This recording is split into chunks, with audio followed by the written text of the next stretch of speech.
सच्चाई सच छुपने नहीं देंगे। कोरोना काल में लाखों लोग अपनी जान गंवा बैठे और लाखों अनाथ हो गए और लाखों परिवार उजड़ गए।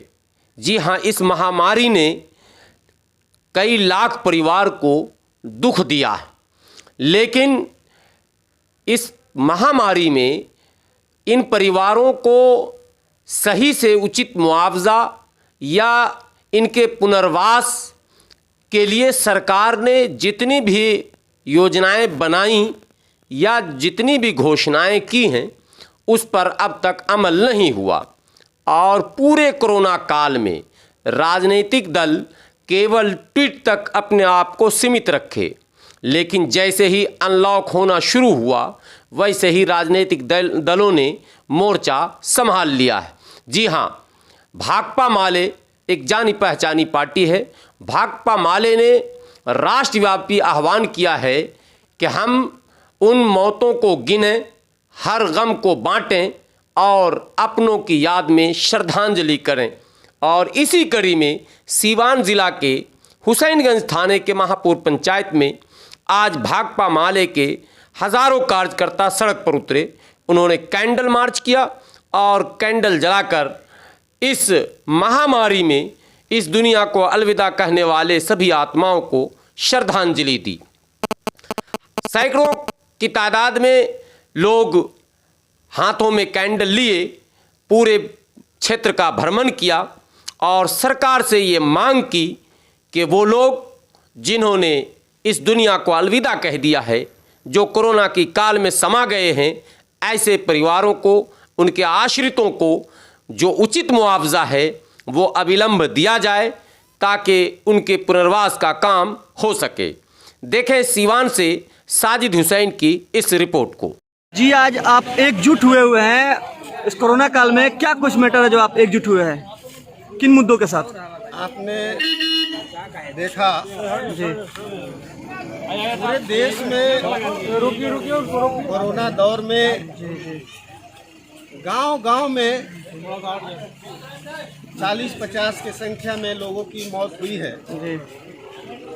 और उन तमाम लोगों के याद में आज ही के दिन हमारी पार्टी भाकपा माले प्रखंड स्तर पर शोक सभा करके उन तमाम मृत लोगों को मौन श्रद्धांजलि देते हुए हम लोग ये कार्यक्रम को किए हैं और कार्यक्रम करके कैंडल मार्च निकाले हैं और निकाल करके केंद्र और राज्य सरकार से मांग कर रहे हैं कि सरकार ने घोषणा किया था कि 4 लाख मुआवजा उन परिवार को देंगे जो कोरोना से पीड़ित होंगे, कोरोना से मौत होगी।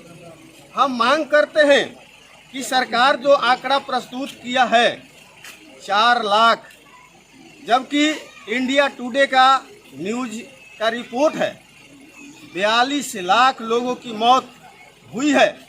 उन बिहार में मरे हुए तमाम लोगों को 4 लाख मुआवजा उस परिवार को मिले, हमारा पहला मांग है। दूसरा मांग है कि आपने देखा किस तरह से लॉकडाउन के दौरान गरीब मजदूर निहाय लोगों की रोजगार चला गया और उसमें सरकार ने मात्र 5 किलो गेहूं और चावल की घोषणा करके पल्ला झाड़ लिया और इसमें लोगों की आज जीवन चलाने में कठिनाई हो रही है और वो भी 5 किलो व्यवस्थित उन गरीबों मजदूरों कार्डधारियों को नहीं मिलता है। तो मांग करते हैं कि 12,000 रुपया लॉकडाउन भत्ता उन गरीब मजदूरों को मिले। हम मांग करते हैं कि आप देख रहे हैं कि गांव में उप स्वास्थ्य केंद्र है, पंचायतों में है, प्रखंड में है और जिला में है, लेकिन व्यवहार में जो उप स्वास्थ्य केंद्र पूरे बिहार के हैं वो मृत प्राय हैं। हम लोग मांग करते हैं कि उन तमाम उप स्वास्थ्य केंद्र को व्यवस्थित चालू किया अभी जाए। आपने कहा 4 लाख वाली बात, बहुत अच्छी बात है। जो 4 लाख वाली आपने बात कहा, वो माननीय मुख्यमंत्री जी नीतीश कुमार जी ने भी बोला है कि 4 लाख रुपया इनको मिलना चाहिए। तो जिन लोगों के पास सर्टिफिकेट नहीं है, यानी कि मृत्यु सर्टिफिकेट नहीं है, कोरोना से मृत्यु हुई है, उन लोगों के लिए आप क्या करेंगे? आपने देखा सरकार का यदि ये तर्क होगा तो आप लोगों ने देखा पूरे देश में बिहार के स्वास्थ्य मंत्री राजीव प्रताप रूढ़ी अपने दरवाजे पर एम्बुलेंस सैकड़ों के तादाद में खड़ा होकर के बिहार में लोग मर रहे थे, उनको एम्बुलेंस मुहैया नहीं हो रही थी, उनको ऑक्सीजन नहीं मिल रहा था, उनको वेंटिलेटर की व्यवस्था नहीं हो रही थी, उनकी दवाई नहीं हो रही थी। क्या इस अभाव में जो मरे हैं, पूरे देश और बिहार के लोग मानते हैं कि कोरोना से मृत्यु हुई है। ये सरकार माने या ना माने, हमारी पार्टी वो चाहे सड़कों पर या विधानसभा के भीतर हम लोग आवाज बुलंद करेंगे और उनको 4 लाख मुआवजा की मांग हम लोग अपना करते परिचय हैं। दे दें। भाकपा माले, हुसैनगंज प्रखंड सचिव, जयनाथ यादव।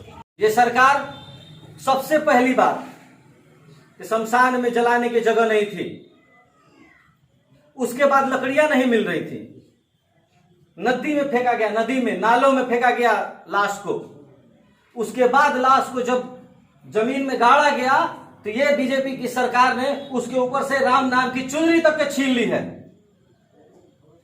आप देखे होंगे सब लोगों ने। ये जरूरत है, हमारा जरूरत है कि एक दूसरे को बताएं, एक दूसरे को समझाएं, बोले कि क्या कमी है। आप चुप रहिएगा, आप जब चुप रहिएगा तो वैसे ही बोला जाएगा आपसे कि ताली बजाओ, थाली बजाओ, गो कोरोना गो, और कोरोना को भगा देंगे। वैसे ही हमको अगर नेताजी नहीं बताते तो 4 लाख रुपए के जो मिलने वाली है सरकार की तरफ से हमको नहीं मालूम चलता, और आप जब दूसरे को बताएंगे तब जागरूकता बढ़ेगी। आप बताइए, लोगों तक पहुंचाइए, तो आपके पहुंचाने से लोगों को मालूम चलेगा और फिर ये संगठन बनेगा, फिर सरकार पे दबाव बनेगा, तब जाकर के वो 4 लाख हो, 6 लाख हो, कुछ नहीं।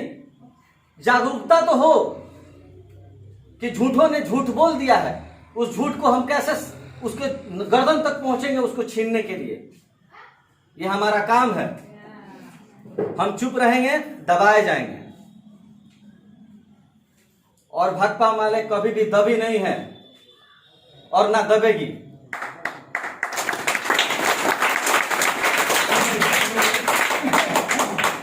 फिजिक्स का एक लॉ है, जितना जिसको दबाइएगा उतना ज्यादा वो रिएक्ट करेगा, उतना ज्यादा वापस।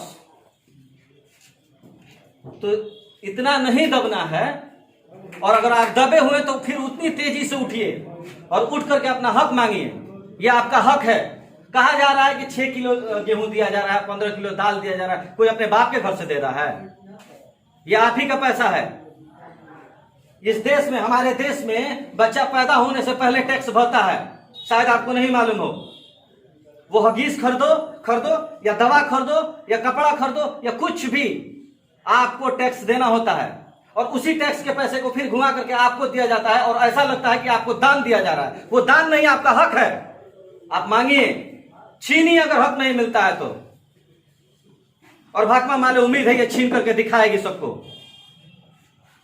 आप साथ रहिए, जुड़े रहिए, जुड़ करके हम एक संघर्ष करेंगे और लड़ करके आगे बढ़ेंगे और अपनी हक छीनेंगे। बहुत बहुत शुक्रिया।